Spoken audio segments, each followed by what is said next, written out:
আল্লামা দিলওয়ার হোসেন সাঈদীকে আজকের এই মুহূর্তে আমার বড়ই মনে পড়ছে। আমাদের প্রিয় আল্লামাকে দিনের পর দিন জুলুম করা হয়েছে, জনপ্রিয়তা তারা কমাতে পারে নাই, ঠিক কিনা বলে?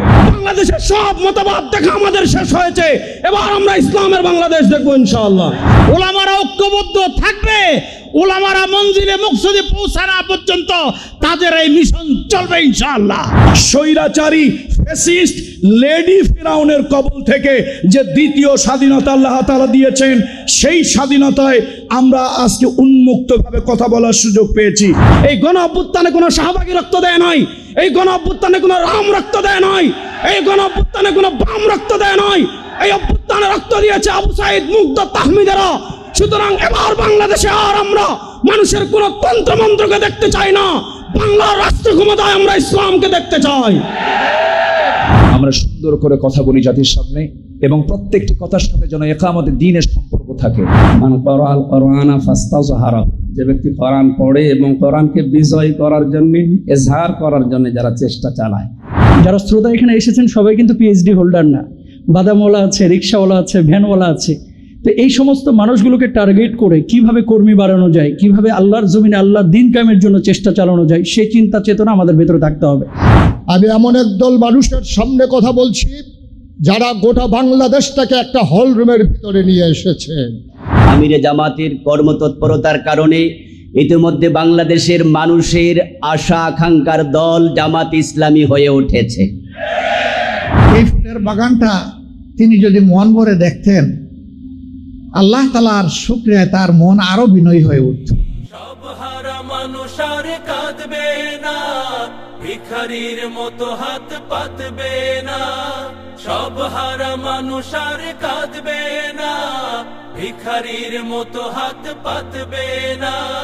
জুলুম আর অবিচার যাবে থামি, বাংলাদেশ জামাতে ইসলামী, বাংলাদেশ জামাতে ইসলামী, বাংলাদেশ জামাতে ইসলামী। আসসালামু আলাইকুম ওয়া রাহমাতুল্লাহ। আলহামদুলিল্লাহ রাব্বিল আলামিন, ওয়াসসালাতু ওয়াসসালামু আলা রাসূলিহিল কারীম ওয়া আলা আলিহি ওয়া সাহবিহি ওয়া আহলি বাইতি আজমাইন, আম্মা বাদ। মজলিসুল মুফাসসিরিন প্রিয় এই ঠিকানা কর্তৃক আয়োজিত সারা বাংলাদেশের ওলামা হজরত এবং মুফাসসিরিনে কেরামের আজকের এই মিলন মেলা, এই আয়োজনের সম্মানিত সভাপতি, বিশিষ্ট আলেমে দ্বীন, মুফাসসিরে কুরআন হজরত মাওলানা আব্দুল হামিদ, সম্মানিত অতিথিবৃন্দ, ওলামা হজরত এবং মুফাসসিরিনে কেরাম, মিডিয়ার সাংবাদিক বন্ধুরা, আল্লাহ তাবারক ওয়া তাআলা শুকরিয়া আদায় করছি। মুক্ত পরিবেশে আল্লাহ তাআলা অন্যান্য সকলের মতো আমাদেরকেও আজকের এই আয়োজনে স্বস্তির সাথে শামিল হওয়ার তৌফিক দান করেছেন। আলহামদুলিল্লাহ রাব্বিল আলামিন। পরিবেশ মুক্ত, কিন্তু হলের পরিবেশটা খুব স্বস্তিদায়ক নয়। আপনাদের অনেকের কষ্ট হচ্ছে, আমি দেখতে পাচ্ছি। অনেকেই কষ্টের কারণে বাইরে চলে গেছেন, আবার বাইরে যারা আছেন তারাও বসার জায়গাটুকুন তাদেরকে করে দিতে পারা যায় নাই বলে দুঃখ প্রকাশ করা হয়েছে আয়োজকদের পক্ষ থেকে। ইনশাআল্লাহ তাআলা লাজিম পরবর্তী এই ধরনের আয়োজন আমরা আশা করছি এই ধরনের ছোট্ট পরিসরে হবে না, ইনশাআল্লাহ আরো ভালো পরিবেশে, আরো স্বস্তিদায়ক অবস্থায় হবে বলে আমরা আশা রাখছি। আল্লাহ যেন এই আশা পূরণ করেন। আমি সকলের বক্তব্য আসার পরে যারা বক্তব্য দিয়েছেন গভীর মনোযোগ দিয়ে শুনছিলাম। তারা যে বক্তব্যগুলো রেখেছেন এগুলোই আমার বক্তব্য। আমি মাত্র 3টা কথা বলেই বিদায় নেব ইনশাআল্লাহ। নাম্বার 1, আপনারা পথ হারা জাতির রাহবার। জাতি পথ হারালে এই পথ দেখানোর প্রধান এবং মৌলিক দায়িত্ব হচ্ছে উলামায়ে কেরামের। এটা জাতির প্রতি আপনাদের কোনো দয়া নয়, এটি আপনাদের দায়িত্ব। এই দায়িত্বের ওজনটা আল্লাহ যেন সবাইকে বুঝার তৌফিক দান করেন। অতীতে যারা যুগে যুগে এই দায়িত্বের খেঞ্জা খেদমত আঞ্জাম দিয়েছেন, আমরা যেন তাদের জীবনীগুলো একবার অনুধাবন করার চেষ্টা করি। তারা কারো চোখ রাঙ্গানিকে মোটেই পরোয়া করেননি, তারা কারো অস্ত্রকে ভয় করেননি, কোনো ষড়যন্ত্রকে পাত্তাই দেন, বরঞ্চ প্রয়োজনে আল্লাহর জন্য জীবনটা আস্তে করে তুলে দিয়েছেন, তাতে দ্বিধাবোধ করেননি। অতএব হকের পথে ন্যায়ের সাথে লড়তে গেলে বাধা চ্যালেঞ্জ আসবেই, সতর্ক থাকবো, কিন্তু এগুলাকে পাত্তা দেব না। এই কারে যে সৎসাহস নিয়ে ইনশাআল্লাহ আমরা সামনে এগিয়ে যাব। 2 নম্বর কথা, অনেকেই দৃষ্টি আকর্ষণ করেছেন, আমিও একটু দৃষ্টি আকর্ষণ করব। এটি হচ্ছে তাফসির মাহফিল থেকে জনগণ তাদের রুহানি খোরাক চায়। এ বিষয়ের প্রতি যারা তাফসির পেশ করবেন তারা সচেতন আছেন আমি বিশ্বাস করি। আমি আরও একটু বেশি সচেতন হওয়ার জন্য আহ্বান জানাব। এবং রুহানি খোরাকটা উঠে আসবে যদি আমাদের বয়ানটা, নেরেটিভটা কিতাবুল্লাহ এবং সুন্নতে রাসূলুল্লাহ সাল্লাল্লাহু আলাইহি সাল্লাম ভিত্তিক হয়। অন্যান্য কথাবার্তা কম আসুক, কোরআনের কথা বেশি আসুক, রাসূল করিম সাল্লাল্লাহু আলাইহি সাল্লামের কথা আসুক, সাহাবায়ে কেরাম রিদওয়ানুল্লাহি তাআলা আলাইহিম আজমাইন আল্লাহ রসুলের আনুগত্যের যে বাস্তব নমুনা পেশ করেছেন, আমরা যেন এই ব্যাপারে মানুষকে প্রস্তুত করতে পারি, নিজেরা প্রস্তুত হতে পারি। আল্লাহ তৌফিক দান করুন। আমার তৃতীয় কথাটি বন্ধুগণ, এক একটা বক্তব্য এক এক জাতির মোড় ঘুরিয়ে দেয়, এটা যুগে যুগে প্রমাণ হয়েছে। এই জগতের মহিরুহ ওলামায়ে কেরাম, মুফাসসিরিনে কেরামের কলিজা, কোটি কোটি মানুষের প্রাণপ্রিয় মুফাসসির আল্লামা দিলওয়ার হোসেন সাঈদীকে আজকের এই মুহূর্তে আমার বড়ই মনে পড়ছে। এই ফুলের বাগানটা তিনি যদি মন ভরে দেখতেন, আল্লাহ তাআলার শুকরিয়ায় তার মন আরো বিনয়ী হয়ে উঠত। 2 বার জেলে তার সাথে আমার মোলাকাত এবং একসাথে বসবাসের সুযোগ হয়েছে। বের হয়ে আসার সময় আমরা পরস্পরকে জড়িয়ে ধরেছি, কান্নাকাটি করেছি। এই কান্নাকাটি এই কারণে ছিল না যে তিনি মৃত্যুর হাত থেকে বাঁচতে চান, বরঞ্চ আফসোসের জায়গা থেকে যে তিনি কি আরেকটি বার গিয়ে বাংলাদেশের মানুষকে কোরআনের একটি আয়াতও শোনাতে পারবেন।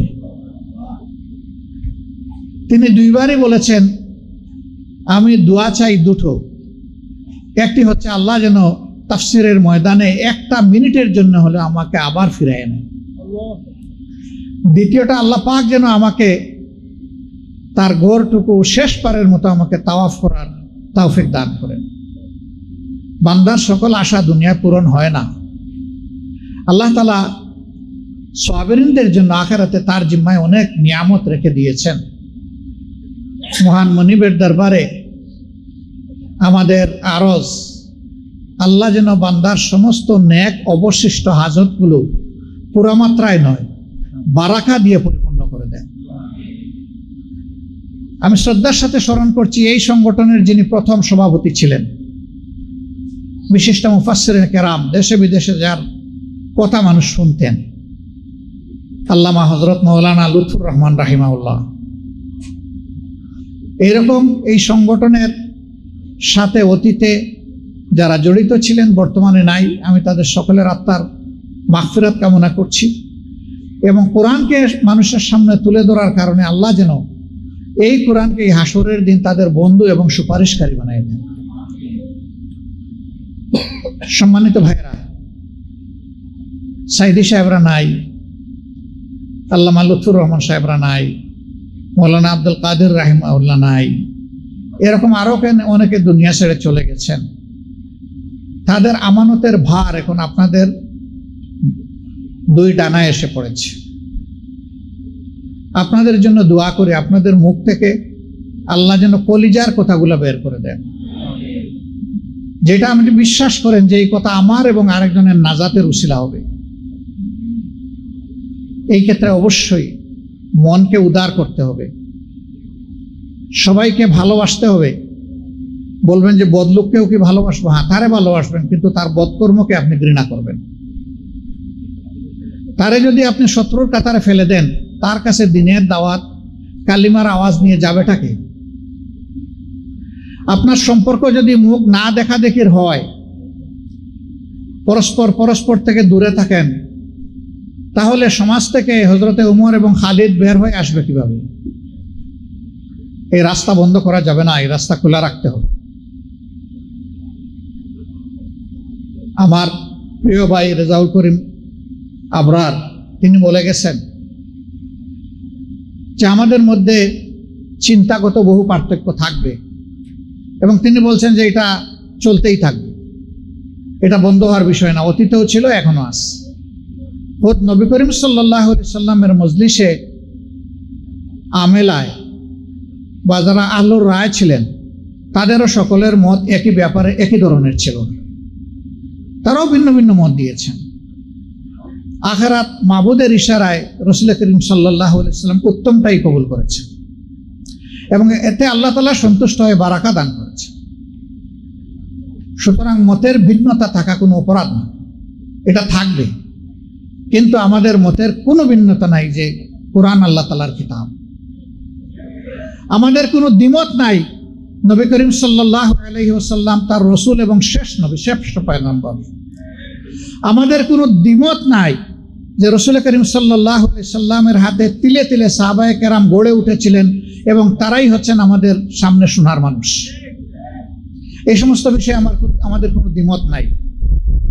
আমাদের কোনো দ্বিমত নাই যে দুনিয়ার সফর শেষ করে আল্লাহ তাআলার কাছে গিয়ে সবাইকে হাজিরা দিতে হবে, এবং যার যার আমল নিয়ে সবাইকে দাঁড়াতে হবে। আরেকজনের আমল নিয়ে আমি দাঁড়াতে পারবো না। এটা পাপ হোক পুণ্য হোক যেটাই হোক, আমারটা নিয়েই আমি দাঁড়াবো। এই সমস্ত বিষয়ে আমাদের কোনো দ্বিমত নাই। আল্লাহ তাআলা জান্নাত এবং জাহান্নাম চূড়ান্ত বিচারের পরিণতি হিসাবে তৈরি করে রেখেছেন, এইগুলোর ব্যাপারে কোনো দ্বিমত নাই। অতএব আমাদের দ্বিমতের জায়গাগুলো মৌলিক কোনো বিষয় নয়, এটি আনুষঙ্গিক বিষয়। সেই বিষয়গুলো রেখে অতীতের আমাদের সম্মানিত মুরব্বিয়ানে কেরাম যেভাবে দায়িত্ব পালন করেছেন, মুসলিম উম্মার স্বার্থে আল্লাহ যেন একইভাবে আমাদেরকে এখন দায়িত্ব পালনের তৌফিক দান করেন। আমরা সকলেই মজলুম, বিশেষ করে এই দেশের ইসলামপন্থীরা বেশি মজলুম। এই সরকারের ষড়যন্ত্র এবং জুলুম শুরু হয়েছিল 2006 সালের 28 অক্টোবর, এই মাসে। বলবেন তারা তো ক্ষমতায় ছিল না। হ্যাঁ, তারা ছিল না, কিন্তু তারাই এই পরিস্থিতি সৃষ্টি করেছিল লগিবইটার তাণ্ডব চালানোর প্রকাশ্য আহ্বান জানানোর মাধ্যমে। অতএব কেউ এই খুনের হুকুমদাতা এবং কেউ এই খুনের বাস্তবায়নকারী, তাদের বিরুদ্ধে মামলা করা হয়েছিল। যদিও দুনিয়ার আদালতের মামলাই চূড়ান্ত মামলা নয়, আসল মামলা আল্লাহ তাআলার দরবারে, সেটাই হবে বড় মামলা। ওখানেই সঠিক ফয়সালা হবে। দুনিয়ার আদালতে ফয়সালা সঠিকও হতে পারে, বেঠিকও হতে পারে। ক্ষমতায় আসার পরে তারা আদালতকে প্রভাবিত করেছেন, কিন্তু এই মামলা ফেস করার সৎসাহস তাদের ছিল না বলে মামলাটা তারা শেষ করে দিয়েছে। এই যে মামলা শেষ করে দেওয়ার মাধ্যমে খুনিদেরকে উৎসাহিত করা হলো, উপহার দেওয়া হলো, তাই বাংলাদেশের জনগণ পরবর্তী 15.5 বৎসর হাড়ে হাড়ে টের পেয়েছে। তারা আমাদের সামরিক অফিসারদেরকে হত্যা করেছে পিলখানায়, তারা বিডিআরকে ধ্বংস করেছে, পুরো একটা বাহিনীকে। তারা পরবর্তী পর্যায়ে জামাতে ইসলামীর উপর আঘাত দিয়েছে, আমাদের শীর্ষ নেতৃবৃন্দকে তারা খুন করেছে বিচারের নামে প্রহসন করে। এরপরে যে খুনের ধারা শুরু হলো, হয়তো কেউ কেউ তখন ভেবেছিলেন যা যায় বাতাস এবং ঝড় জামাতের উপর দিয়ে চলে যাক। আমরা বলেছিলাম এই ঝড় শুধু জামাতের জন্য আসে নাই, এই ঝড় গোটা জাতির জন্য এসেছে। ঐক্যবদ্ধভাবে যদি এই ঝড়ের সামনে আমরা না দাঁড়াই, তা আমরা কেউ এই সমস্ত হায়নাদের হাত থেকে রক্ষা পাবো না। আমরা কথা শোনাতে পারি নাই। কোনো কোনো দলকে বলেছিলাম আমাদের মাথা ধরেছে, আপনাদেরও মাথা ধরবে, লেজ ধরবে না, তৈরি থাকুন। হ্যাঁ, যদি যুদ্ধটা এখানে শেষ হয়ে যায় সম্মিলিতভাবে সবাই একসাথে দাঁড়িয়ে, তাইলে মাথা লেজ কোনোটাই ধরার আর দুঃসাহস দেখাবে না। আমরা বুঝাতে পারিনি। তারপরে সবাই আমরা ধরা খেয়েছি, দফায় দফায় ধরা খেয়েছি। সেই 5ই মে 13 সাল কি ঘটলো শাপলা চত্বরে, গোটা বিশ্ববাসী তার সাক্ষী। রাতের বেলা আলো নিভিয়ে যা করা হয়েছে তা ছিল এই জামানার নিকৃষ্টতম অপরাধ। সম্মানিত ভাইয়েরা, আর সর্বশেষ তাণ্ডব ছিল 2024 সাল। জুলাইয়ের 1 তারিখ থেকে শুরু করে আগস্টের 5 তারিখ পর্যন্ত জাতির উপর এরা চরম জুলুম করেছে। আমরা কি আরো জুলুম দেখার জন্য প্রস্তুত হব, নাকি জুলুমের রাস্তা বন্ধ করার জন্য তৈরি হব? এই রাস্তা বন্ধ করে দিতে হবে ইনশাআল্লাহ। এবং এটা এদেশের সম্মিলিত ইসলামী শক্তি পারবে, আর কেউ পারবে না। আমি নিশ্চিত সকলে পরীক্ষিত, কেউ গিয়ে এটা বন্ধ করে নাই। এইটা বন্ধ করার দায়িত্ব এবং আল্লাহ তাআলার পক্ষ থেকে শক্তি প্রাপ্ত হয়ে এই বন্ধ করার সামর্থ্য একমাত্র ইসলামী শক্তির আছে ইনশাআল্লাহ। এখানেই প্রয়োজন জাতীয় ঐক্যের। মতপথের ভিন্নতা রেখে আমাদের সকলকে আল্লাহর পথে এক হয়ে দাঁড়িয়ে যেতে হবে ইনশাআল্লাহ। আমরা যদি সম্মিলিতভাবে দাঁড়াই, আল্লাহ তাআলা চাইলে একটা সোনালী বাংলাদেশ আমরা পাব। প্রসঙ্গক্রমে এখানে আরেকটি কথা বলতে চাই। ইসলামের নামে বিভিন্ন স্কুল অফ থট আছে, বিভিন্ন ধরনের চিন্তা আছে, আমরা জানি। কিন্তু রাসূল করিম সাল্লাল্লাহু আলাইহি ওয়াসাল্লাম নিজের থেকে বলেছেন, আমার সামনে যদি আমলের 2টা রাস্তা খোলা থাকে, একটা সহজ আর একটা কঠিন, আমি আল্লাহর রসুল হিসাবে আমি সহজটা বাছাই করে নেব, আমি কঠিনটায় পা বাড়াবো না। 2 নম্বর, রাসূল করিম সাল্লাল্লাহু আলাইহি ওয়াসাল্লাম তার শাসন ক্ষমতা হাতে পাওয়ার আগ পর্যন্ত কোনো অন্যায়ের প্রতিশোধ নিজেও নেননি এবং কাউকে নিতেও দেননি। তাহলে বিচার হবে রাষ্ট্রীয় ব্যবস্থাপনায়, হাতে আমরা আইন তুলে নেব না। আমরা যদি হাতে আইন তুলে নেই, তাহলে রাষ্ট্রের সর্বত্র বিশৃঙ্খলা দেখা দেবে। সবচেয়ে মজলুম দল জামাত ইসলামী। আমরা আমাদের প্রিয় ভাইদেরকে, বোনদেরকে অনুরোধ জানিয়েছিলাম যে আমাদের প্রতি জুলুমকে চেপে রাখুন, ধৈর্য ধরুন, শান্ত থাকুন, দেশকে তার মূল ধারায় ফিরিয়ে আসতে সাহায্য করুন। রব্বুল আলামিনের শুকরিয়া, বাংলাদেশে কোথাও আমাদের বিরুদ্ধে কোনো প্রতিশোধ নেওয়ার কোনো অভিযোগ নাই। কোথাও কারো সম্পদের উপর আমাদের কুনজর পড়েছে, এর কোনো অভিযোগ আমাদের কাছে আসে নাই। কোথাও কারো কাছে দলবাজি, চাঁদাবাজি করে মানুষকে অতিষ্ঠ করে তোলা হয়েছে, এরও কোনো অভিযোগ আসে নাই। এর মানে আমি এটা দাবি করছি না যে আমরা সকল ভুলের ঊর্ধ্বে। হয়তো আমাদের ভুল আছে, আল্লাহ তাআলা তার মেহেরবানি দিয়ে এটা ঢেকে রেখেছেন, আলহামদুলিল্লাহ। আমাদের অঙ্গীকার থাকবে যে আমরা জানা অবস্থায় কোনো ধরনের সীমা লঙ্ঘন করব না, কারো হক নষ্ট করব না, দল ধর্ম নির্বিশেষে মানুষকে আমরা রেসপেক্ট করব। জোর করে আমাদের দিন কারো উপর আমরা চাপাইয়ে দেব না। আল্লাহ এই এখতিয়ার এবং দায়িত্ব আমাদেরকে দেন, বরঞ্চ দিনের সৌন্দর্য আমলের মাধ্যমে ফুটিয়ে তুলে আমরা বিশ্ববাসীর চোখ খুলে দেওয়ার চেষ্টা করব যে এখানেই মানবতার মুক্তির ঠিকানা, এর বাইরে কোথাও নেই। এই জন্য প্রয়োজন ইনসাফ, আর ইনসাফের গ্যারান্টি দিতে পারে একমাত্র আল্লাহর বিধান, আর কেউ দিতে পারবে না। আর যত বিধান রচনা হয়েছে নির্দিষ্ট ভাষাভাষী জাতির জন্য, দেশের জন্য, বিশ্বের জন্য বলা যাবে না। সবাই নিজের দিক দেখে এটা রচনা করেছে। আর মহান স্রষ্টা সমস্ত মাখলুকের যিনি খালিক, শুধু মানব জাতির জন্য নয়, তার সৃষ্টির ভারসাম্য, সৌন্দর্য, সৃষ্টিতে ইনসাফ কায়েমের জন্য সর্বশেষ বিধান দিয়েছেন আল্লাহ রাব্বুল আলামিন।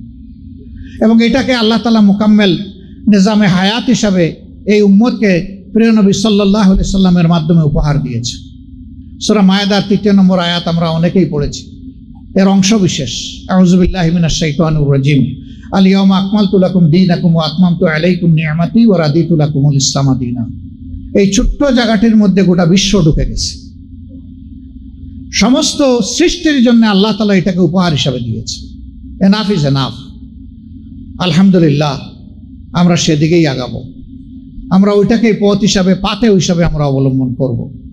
এর বাইরে কোনো কিছু আমাদের প্রয়োজন নেই।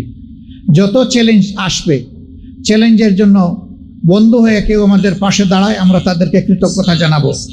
কিন্তু আমাদের জন্য আল্লাহ তাআলাই যথেষ্ট। হাসবুনাল্লাহু নি'মাল ওয়াকিল, নি'মাল মাওলা ওয়া নি'মান নাসির। সম্মানিত ভাইয়েরা, তাফসীরের মাহফিল সামনে আসছে।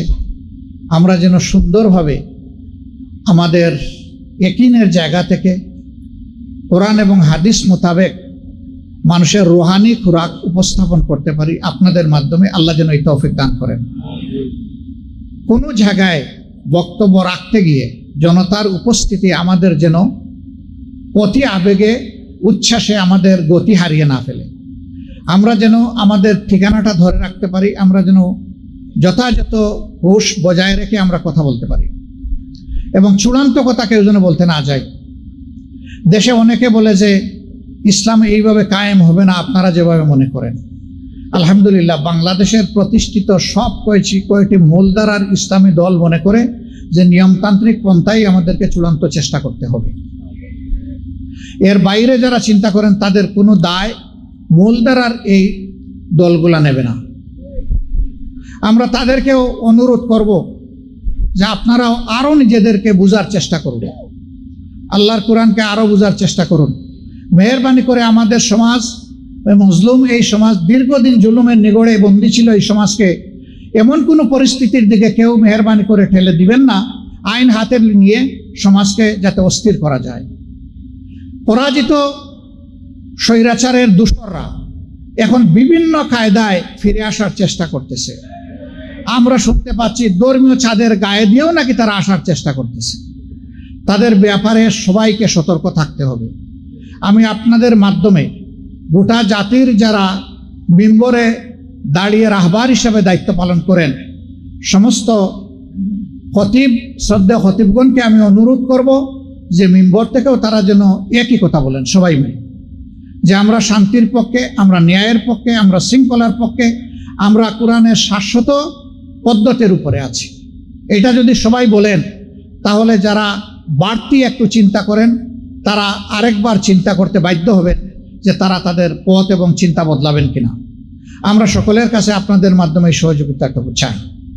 আমরা সরকারকে অনুরোধ করব যে এদেশের যারা উলামায়ে কেরাম আছেন তাদেরকে যথাযথ গুরুত্ব দিয়ে সরকার যেন তাদের সহযোগিতা গ্রহণ করে, তাদেরকে যেন অবমূল্যায়ন করা না হয়।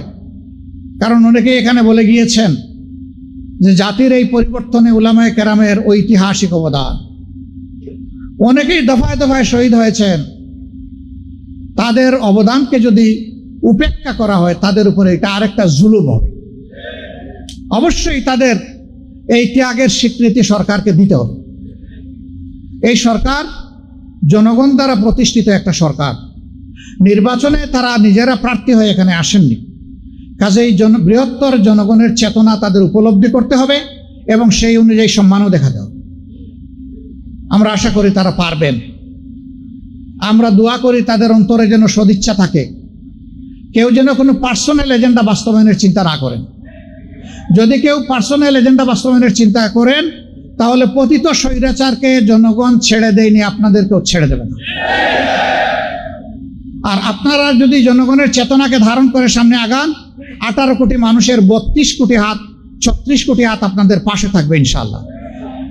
তখন কোনো অপশক্তি আন্দোলনের এই ফসলকে নষ্ট করার, দুলিশাত করার, ধ্বংস করার দুঃসাহস দেখাবে না।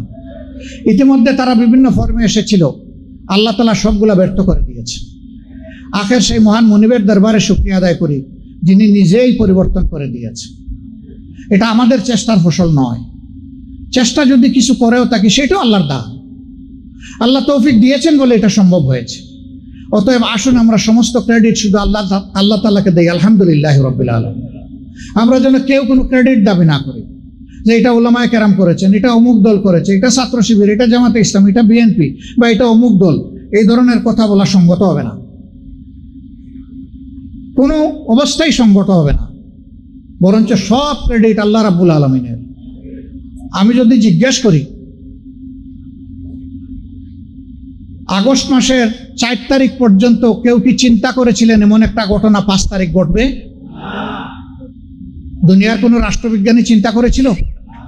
যারা আমাদের দেশে ষড়যন্ত্রের জাল বিছিয়ে সমাজের কোনায় কোনায় রন্ধ্রে রন্ধ্রে অবস্থান নিয়েছিল তারা কি টের পেয়েছিল? তারাও টের পায় নাই। আল্লাহ তাআলা সকলের সকল কল্পনা এবং সকল অপচেষ্টা, অপকৌশল সব কিছুকে একদিকে রেখে তারই পরিকল্পনাকে আল্লাহ গালেব করেছেন। আলহামদুলিল্লাহ রাব্বিল আলামিন। অতএব ভাই, আমরা যেন কেউ কোনো ক্রেডিট দাবি না করি, সব ক্রেডিট আল্লাহ তাআলা। যারা ক্রেডিট দাবি করেছেন তাদেরকে বিনয়ের সাথে অনুরোধ করবো, আর আমরা ক্রেডিট দাবি করব না। আমরা এই কথাটা বোঝার চেষ্টা করি। আল্লাহই পরিবর্তন করে না দিলে আমরা পারতাম না। আমরা তো 13.5 বছর দফায় দফায় চেষ্টা করেছি, রক্ত দিয়ে চেষ্টা করেছি, তাদের সাথে সামনে নেমে লড়াই করে চেষ্টা করেছি, কিন্তু সেই সফলতা তো আমাদের হাতে ধরা দেয়নি। এর থেকেই প্রমাণিত হয় যে শুধু আমাদের চেষ্টায় হবে না, আল্লাহ তাআলার দরবারে যখন বান্দার চেষ্টা মকবুল মঞ্জুর হয়ে যাবে তখনই পরিবর্তন আসবে। পরিবর্তনের প্রাথমিক স্তর আমরা পেয়েছি, চূড়ান্ত স্তরের জন্য আমাদের প্রস্তুতি নিতে হবে, এবং সেটা কেবলমাত্র আল্লাহর দ্বীন কায়েমের মাধ্যমেই সম্ভব। আল্লাহ তাআলা সমস্ত উলামায়ে কেরামকে এক হয়ে জাতিকে এই কথাটা বোঝানোর তৌফিক দান করুন। আমার গভীর বিশ্বাস, এদেশের ইসলামপন্থীরা যদি এক হয়ে আওয়াজ তুলেন, বাকি সকল আওয়াজ ইনশাআল্লাহ নিচে পড়ে যাবে। ইনশাআল্লাহ আমরা ইনশাআল্লাহ সকল দল মত ধর্ম সবাইকে নিয়ে একটা সুন্দর দেশ গড়ব এবং আল্লাহর দ্বীনের সৌন্দর্য ফুটিয়ে তুলব। আল্লাহ যদি আমাদেরকে তৌফিক দান করেন, মহান মনিবের দরবারে সেই তৌফিক কামনা করে আপনাদের সকলের জন্য আপনাদের হায়াতে, সিহাতে, ইজ্জতে, রিজেকে, ইলমে, আমলে মহান প্রভুর দরবারে বারাকা কামনা করে আমি আমার কথা এখানেই শেষ করছি। আসসালামু আলাইকুম ওয়া রাহমাতুল্লাহি ওয়া বারাকাতুহু। শাইতানির রাজিম। বিসমিল্লাহির রহমানির রহিম। লা তারকাবুন্না তাবাআন তাবাআ। সাদাকাল্লাহু আল-আযীম। মহোদয় অনুষ্ঠানের সম্মানিত সভাপতি, শ্রদ্ধাভাজন আলেমে দ্বীন অধ্যক্ষ মাওলানা আব্দুল হামিদ, সম্মানিত প্রধান অতিথি, আমাদের মাথার তাজ, আমাদের অভিভাবক জনাব ডক্টর শফিকুর রহমান হাফিজাহুল্লাহ, সম্মানিত পরিচালক সহ এতক্ষণ যারা আলোচনা রাখলেন এবং আমার সামনে যারা আছেন সবাইকে নিয়ে আল্লাহর দরবারে শুকরিয়া জানাচ্ছি, যিনি আমার মতো ছোট্ট মানুষকে এই জায়গায় দাঁড় করিয়ে দিয়েছেন। আলহামদুলিল্লাহ। সম্মানিত মুফাসসিরিন ইকরাম, আমরা কোরআনে কারীম থেকে আল্লাহর যে বক্তব্যটা শুনলাম, লা তারকাবুন্না তাবাআন তাবাআ, এক জায়গায় থাকলে হবে না, আমাদের মান বাড়াতে হবে। জনাব সেলিমউদ্দিন ভাই এবং ডক্টর আবুল কালাম আজাদ বাশার ভাইয়ের কথাকে স্মরণ করিয়ে দিচ্ছে। আমি সহ যারা আছি এখানে, এক স্থান থেকে আর এক স্থানে উঠতে হলে যেগুলো দরকার আমরা ওই দিকে মনোনিবেশ করব। আসলে মান ক্বারাআল কুরআনা ফাস্তাযহারা, যে ব্যক্তি কোরআন পড়ে এবং কোরআনকে বিজয় করার জন্য, ইজহার করার জন্য যারা চেষ্টা চালায়, ফাহাল্লা হালালাহু ওয়া হারামা হারামাহু আদখালাহুল্লাহুল জান্নাহ, এটা যদি ইজহার থাকে, বিজয় থাকে, তাহলে হালালকে হালাল জেনে, হারামকে হারাম জেনে এই পৃথিবীতে মানা আমাদের জন্য সহজ হবে।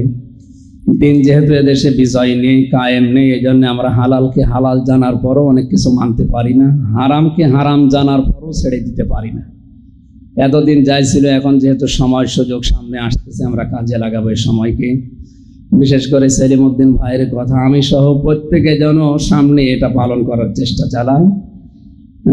দ্বীনের এই ব্যাখ্যাটা যে যতটুকু পারি, মরহুম অধ্যাপক গোলাম আজম সাহেবের লেখা দ্বীনের ওপরে যে বইটা আছে, আপনারা, আমি তো 14 বারের ওপরে মনে হয় পড়েছি বইটা। এখানে 19টার উপরে অর্থ দেওয়া আছে, এখানে সহ আরো 8টা-10টা তাফসিরের সাথে এই শব্দগুলো মিলিয়ে সামনে আমরা যেন দিনকে ইজহার করার জন্য যত রকমের চেষ্টা সাধনা আছে সেটার দিকে এগিয়ে যেতে পারি। এক স্থান থেকে আল্লাহ আমাদেরকে আর এক স্থানে উত্তীর্ণ করবেন, এই আশা ব্যক্ত করে শেষ করছি। আমিন। আসসালামু আলাইকুম।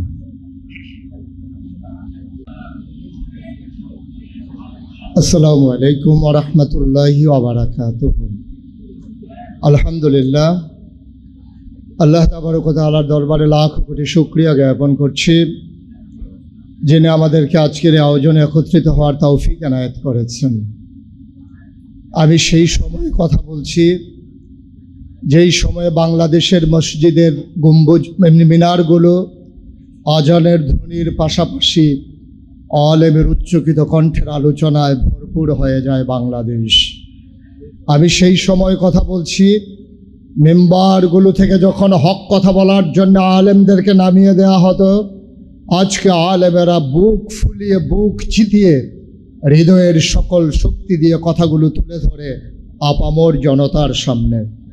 আমি এমন একদল মানুষের সামনে কথা বলছি যারা গোটা বিশ্বকে নিয়ন্ত্রণ করে না, শুধু তারা গোটা বিশ্বকে পরিচালনা করে।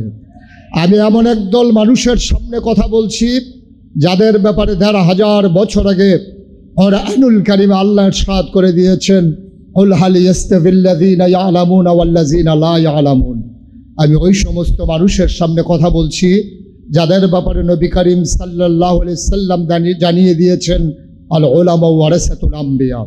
আমি এমন একদল মানুষের সামনে কথা বলছি যারা গোটা বাংলাদেশটাকে একটা হল রুমের ভিতরে নিয়ে এসেছে। আমি মনে করি এটাই আমার বাংলাদেশ।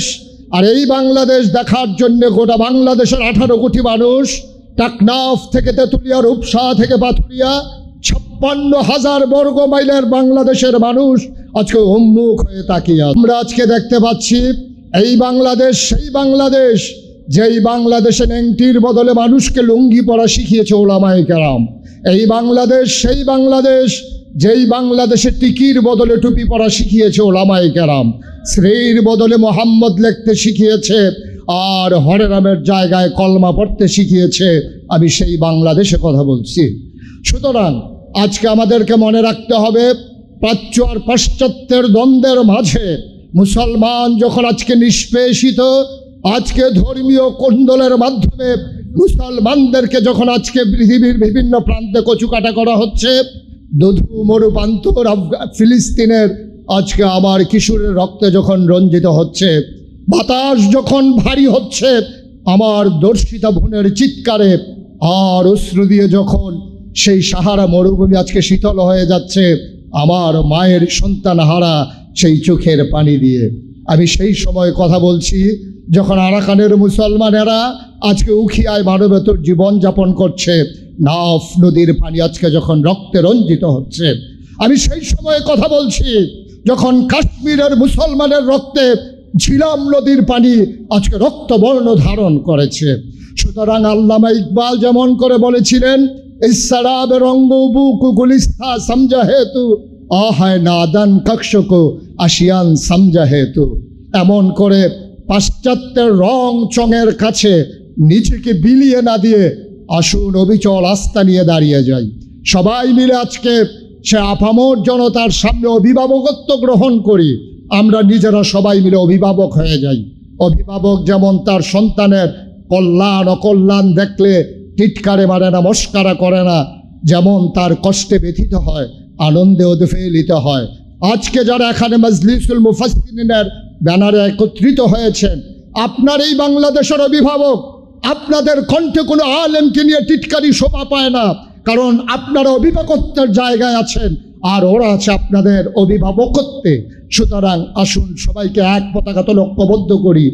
আজকের আয়োজনকে যদি এভাবে বলি, the best and the most beautiful things in this world can not be seen or even touched must have felt with the heart.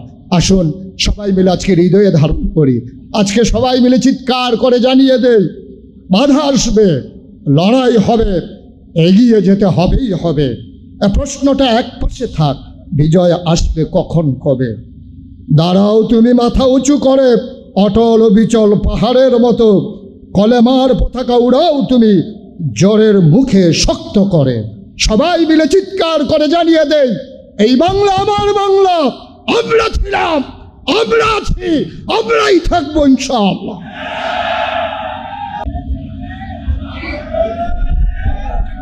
السلام عليكم ورحمة الله وبركاته إن الحمد لله والصلاة والسلام على رسول الله وبعد দক্ষিণ পূর্ব এশিয়ার স্বল্প সময়ের মধ্যে আলোড়ন সৃষ্টিকারী মুফাসসিরদের একটি ঠিকানা, একটি সংগঠন বাংলাদেশ মজলিসুল মুফাসসিরিন। আলহামদুলিল্লাহ সুম্মা আলহামদুলিল্লাহ, আল্লাহ তাআলা আমাদেরকে আজকে এরকম উন্মুক্ত পরিবেশে প্রাণ খুলে আমাদের এই জাতীয় সম্মেলন করার আল্লাহ তাআলা তৌফিক দিয়েছেন। রব্বে কারিমের দরবারে লক্ষ কোটি সুজুদ পেশ করছি। আজকে ডায়ালসে যারা বসে আছেন, আমাদের অভিভাবক, আমাদের কর্ণধার, তারা দীর্ঘদিন ধরে চিন্তা করছিলেন এ জাতির তৃণমূল পর্যায়ে যারা কথা বলে, মানুষের মানসিকতা মেন্টালিটি যারা চেঞ্জ করে, মেন্টাল মোটিভেশন যারা করে, তাদের জন্য স্বাচ্ছন্দ্যে কথা বলার আলাদা একটা ঠিকানা, আলাদা একটা পতাকা, আলাদা একটা প্ল্যাটফর্ম দিতে হয়। আমাদের অভিভাবক এখানে আছেন জনাব মৌলানা রফিকুল ইসলাম খান সাহেব, আমাদের অভিভাবক এখানে আছেন বুলবুল আমিনুল ইসলাম বুলবুল সাহেব, যারা নুরুল ইসলাম বুলবুল সাহেব, আমাদের অভিভাবক ডক্টর খলিলুর রহমান মাদানী। এনারা চিন্তা করে আমাদের মুরব্বী সংগঠনের সর্বোচ্চ পর্যায়ে বারবার চেষ্টা করে পরামর্শ করে আমাদের জন্য একটা স্বাধীন ঠিকানা তারা উপহার দিয়েছেন। এবং আমাদের এই সংগঠন জন্মের পরে আল্লাহ তাআলার মেহেরবানি 1971 সালের পরে 2024 সালের 5ই আগস্ট জাতি আবার নতুন স্বাধীনতা, দ্বিতীয়বার স্বাধীনতা, স্বৈরাচারী ফ্যাসিস্ট লেডি ফিরাউনের কবল থেকে যে দ্বিতীয় স্বাধীনতা আল্লাহ তাআলা দিয়েছেন, সেই স্বাধীনতায় আমরা আজকে উন্মুক্তভাবে কথা বলার সুযোগ পেয়েছি। আমি বয়সে অথবা ইলমের সব থেকে কম হিসেবে ছোট্ট একটু গার্জিয়ান হিসেবে আপনাদেরকে বলবো, একে অপরকে এক জেলার মুফাসসিররা আরেক জেলার মুফাসসিরদেরকে দাওয়াত দেবেন এবং পরস্পর তাআওয়ানু আলাল বিররি ওয়াত তাকওয়া ওয়ালা তাআওয়ানু আলাল ইসমি ওয়াল উদওয়ান। আপনারা পরস্পর বিভিন্ন জেলায় এক জেলার ভাই আরেক জেলার ভাইকে নিয়ে যাবেন এবং ভাইদেরকে পরস্পরের সাথে একটা ভালো বন্ধন সম্পর্ক রাখবেন।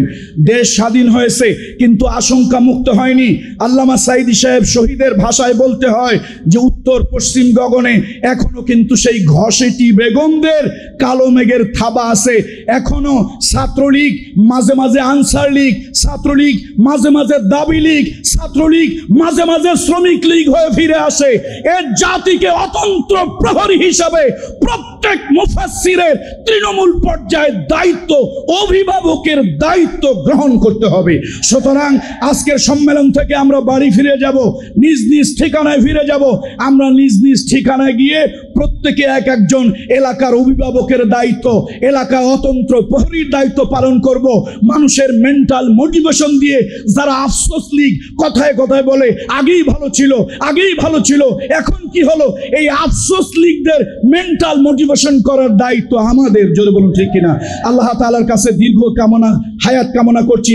আমাদের যে অভিভাবকেরা আমাদের জন্য একটা স্বাধীন ঠিকানা করে দিয়েছেন, আল্লাহ তাআলা তাদেরকে দীর্ঘ হায়াত দান করুন। এর বিনিময়ে উত্তম জাযা আল্লাহ তাআলা তাদেরকে দান করুন। আমরা এই ঠিকানা পেয়ে আবেগ আপ্লুত, আনন্দিত। আমরা এখন কাজ করব। আল্লাহ তাআলা আমাদের কাজের গতিকে সামনে আরো বাড়িয়ে দিন। আসসালামু আলাইকুম ওয়া রাহমাতুল্লাহি ওয়া বারাকাতুহু। আসসালামু আলাইকুম ওয়া রাহমাতুল্লাহি ওয়া বারাকাতুহু। আলহামদুলিল্লাহি ওয়া কাফা ওয়া সালামুন আলা ইবাদিহি আল্লাযীনা ইসতাফা। আম্মা বা'দ।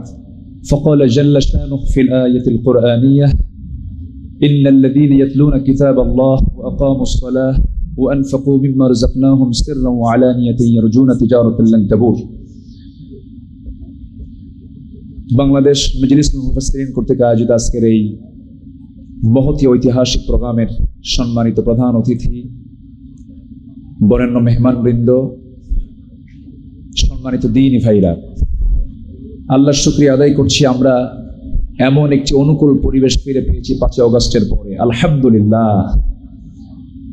সম্মানিত উপস্থিতি, আমি সবাই তো এখানে এক একজন বক্তৃতার জাদুঘর, সব জায়গায় কথা বললেও এখানে কথা বলতে নিয়ে আমার একটু হাতও কাঁপছে, পাও কাঁপছে।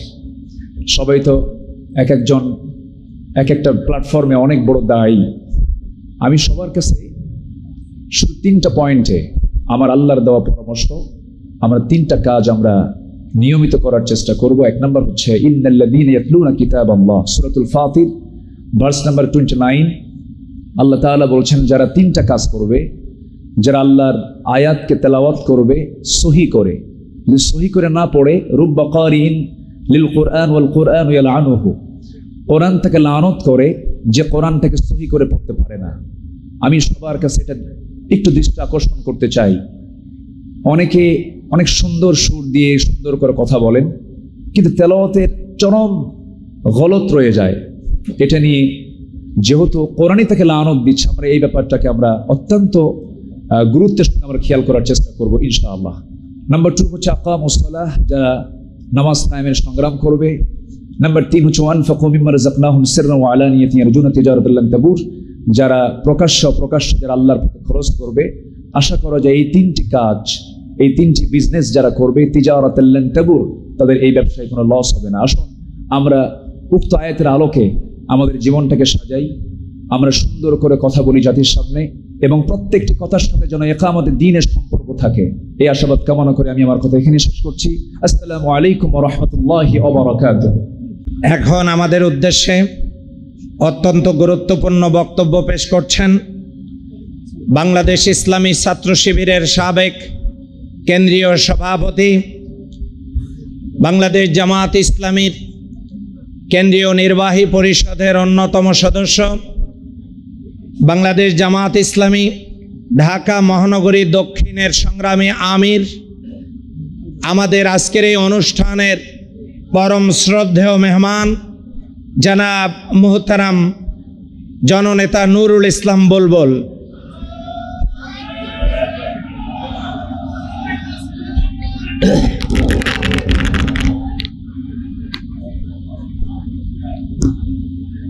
বিসমিল্লাহির রহমানির রহিম। মাজলিসুল মুফাসসিরিন কর্তৃক কেন্দ্রীয় সংগঠন কর্তৃক আয়োজিত আজকের এই ঐতিহাসিক এবং অত্যন্ত তাৎপর্যপূর্ণ সমাবেশের সম্মানিত সভাপতি,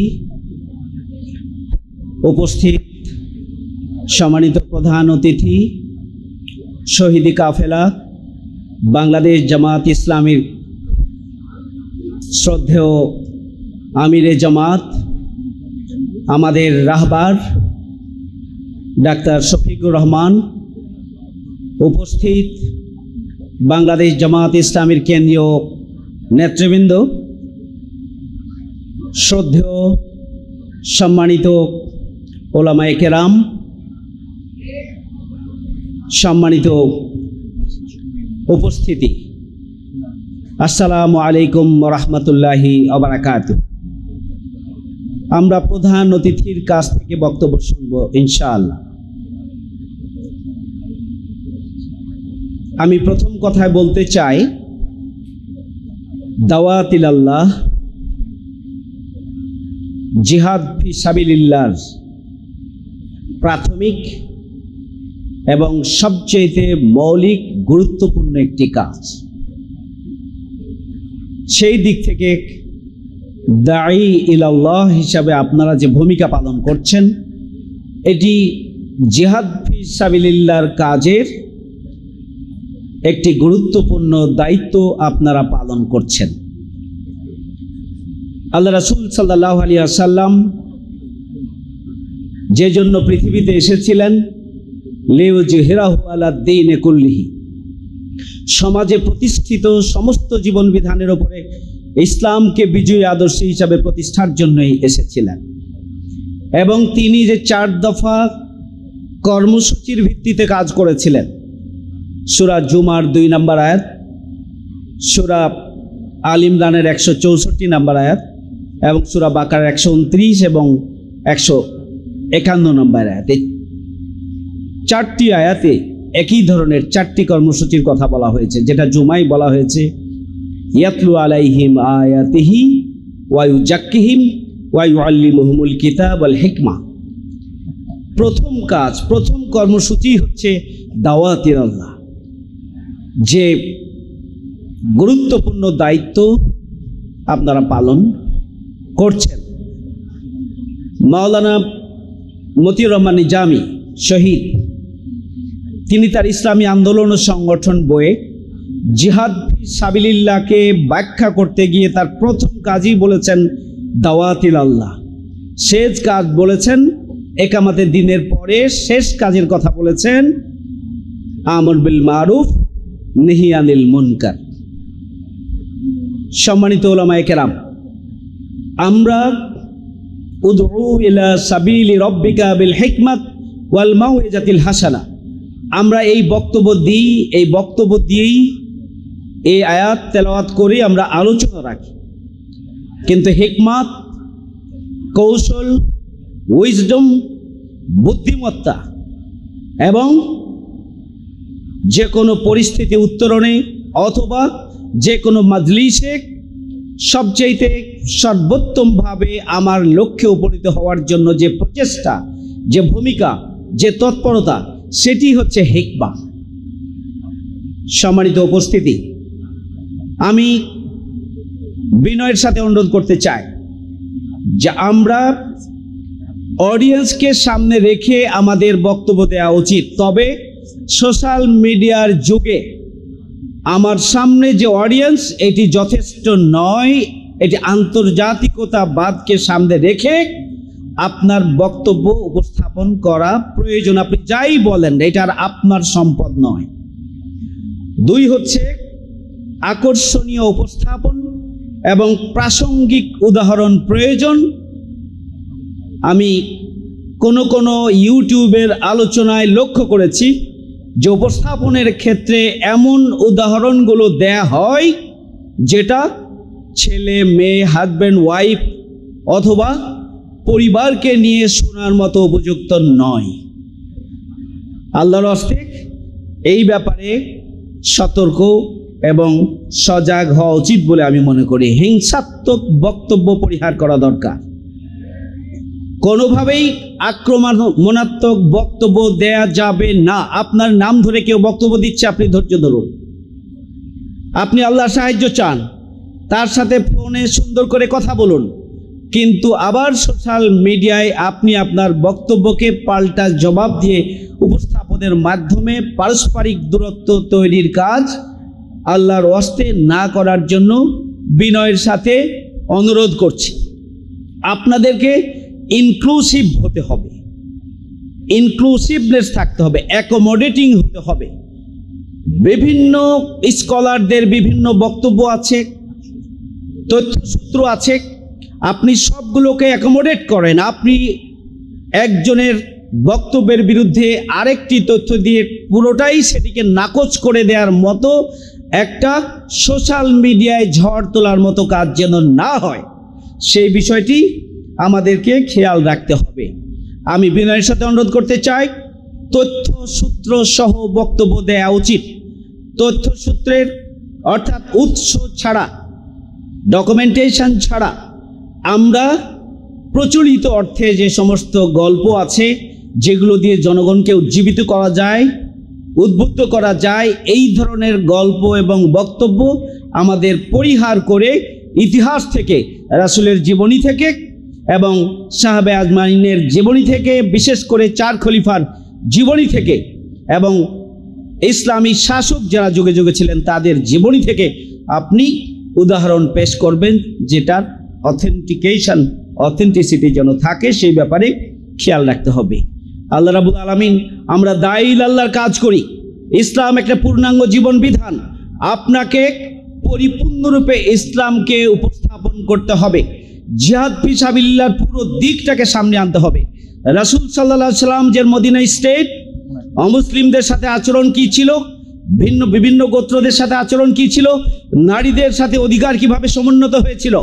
ইসলাম যদি প্রতিষ্ঠিত হয় তাহলে রাসূল সাল্লাল্লাহু আলাইহি সাল্লাম কিভাবে মানুষের অধিকার এবং হককে প্রতিষ্ঠিত করেছেন, কিভাবে রাষ্ট্র পরিচালনা করেছেন, বিভিন্ন দপ্তর পরিচালনা করেছেন এবং 4 খলিফা বিশেষ করে তারা কিভাবে রাষ্ট্র পরিচালনা করেছেন, সেই দিকগুলোকে সুন্দর করে উপস্থাপনের মাধ্যমে জনগণের মধ্যে ইসলামী রাষ্ট্রের ব্যাপারে আকাঙ্ক্ষা তৈরি করতে হবে। এখন এটি সবচেয়ে বড় প্রয়োজন। ইসলামের বিরুদ্ধে যে অপপ্রচার রয়েছে, আমাদের যোগ্যতা দিয়ে, জ্ঞান দিয়ে, যুক্তি দিয়ে সুন্দর করে, কারো রেফারেন্সে নয়, কারো জবাব হিসাবে নয়, আপনি আপনার বক্তব্যের অংশ হিসেবে সুন্দর করে সেই বিভ্রান্তিগুলোকে অপনোদনের জন্য আপনি তুলে ধরবেন। আজকে জামাতের বিরুদ্ধে যে অপপ্রচার, ইসলামী আন্দোলনের বিরুদ্ধে যে অপপ্রচার, সেই ব্যাপারে আপনি সজাগ এবং সতর্ক থেকে জনগণকে যদি আশ্বস্ত করতে পারেন, দুর্নীতিমুক্ত বাংলাদেশের জন্য, সন্ত্রাসমুক্ত বাংলাদেশের জন্য, বৈষম্যমুক্ত বাংলাদেশের জন্য সৎ, যোগ্য এবং নৈতিকতা সমৃদ্ধ ইসলামী ব্যক্তিত্ব ছাড়া সম্ভব নয়। আপনি যদি সেই আস্থার জায়গাটা তৈরি করতে পারেন, তাহলে পরিবর্তিত পরিস্থিতিতে এদেশের ইসলামী আন্দোলন সামনের দিকে এগিয়ে যেতে পারবে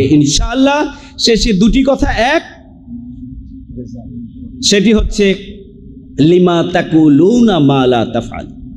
এখানে আমিরে জামাত আছেন, আপনারা যারা সমাজকে আলোড়িত করার জন্য সবচেয়ে কার্যকর ভূমিকা পালন করছেন, ইসলামী আন্দোলনের কাঠামোগত স্তর ভিত্তিক কার্যক্রমের মধ্যে সক্রিয়ভাবে অংশগ্রহণ করে যদি দাঈল আল্লাহ হিসাবে আপনারা ভূমিকা পালন করতে পারেন, আন্দোলন উপকৃত হবে, দেশ উপকৃত হবে, জাতি উপকৃত হবে।